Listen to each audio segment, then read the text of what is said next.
Welcome to my channel. Please like and subscribe. আজকের প্রথম প্রশ্ন, কোন ফল খেলে পেটে জমা গ্যাস বের হয়? পাকা পেঁপে খেলে পেটে জমা গ্যাস বের হয়। কোন ফল খেলে দাঁত সাদা হয়?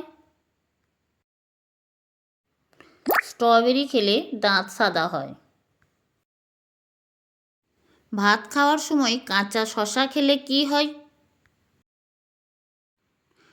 ভাত খাওয়ার সময় কাঁচা শসা খেলে হজম ভালো হয়, শরীরের তাপমাত্রা স্বাভাবিক থাকে এবং অতিরিক্ত খাবার খাওয়ার প্রবণতা কমে। কোন রক্তের গ্রুপের মানুষকে মশা বেশি কামড়ায়? যে সকল মানুষের রক্তের গ্রুপ ও সেই সকল মানুষকে মশা বেশি কামড়ায়। ভাত খাওয়ার পর স্নান করলে কি হয়?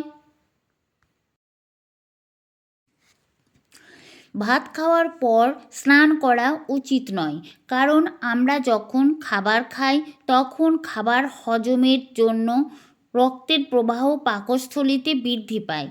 খাবার খাওয়ার পরপরই স্নান করলে শরীরের তাপমাত্রা কমে যায় ও পেটের দিকে যাওয়া রক্ত প্রবাহ হ্রাস পায়, যার ফলে হজমের নানান সমস্যা দেখা দিতে পারে।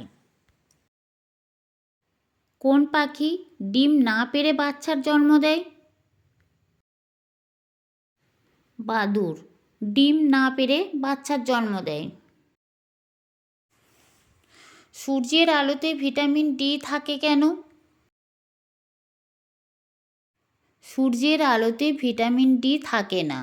সূর্যের আলো আমাদের শরীরের উপর পড়লে আমাদের শরীর ভিটামিন ডি তৈরি করে। কোন প্রাণীর দুধ খেলে মানুষ অজ্ঞান হয়ে যায়? হাতির দুধ খেলে মানুষ অজ্ঞান হয়ে যায়। কোন মশলাকে মৃত্যু ছাড়া সকল রোগের ঔষধ বলা হয়?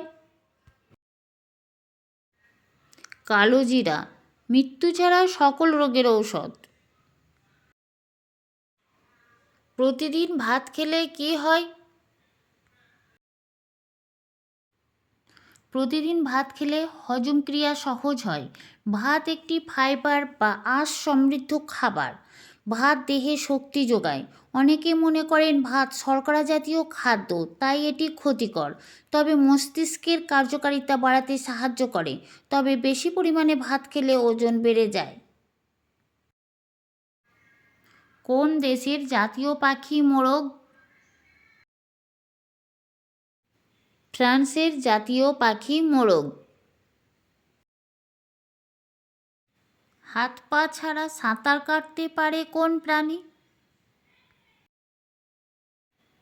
সাপ হাত পা নেই তবু সাপ সাঁতার কাটে। বন্ধুরা, এরকম আরও অনেক প্রশ্নের উত্তর পেতে আমার চ্যানেলটিকে সাবস্ক্রাইব করে পাশে থাকুন। Thank you.